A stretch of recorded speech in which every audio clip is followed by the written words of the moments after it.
half the films I've done, the first cuts are quite long, for various reasons. It's overwritten, it's, you know, there's just a lot of material, and you've got to kind of cut it all so you can start, you know, stripping it down and finding the film that's meant to be. So I find actually the initial steps tend to be a little easier because what's wrong tends to be what's blatantly wrong tends to be blatantly obvious.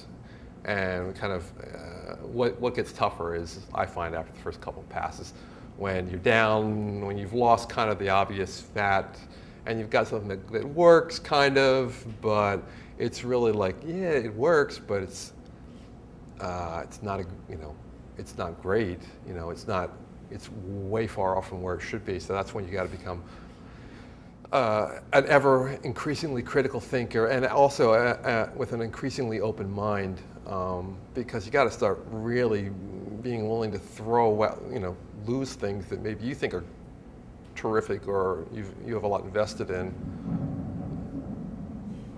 Us, and you got to kind of. That's when it gets hard, you know. I find later in the process.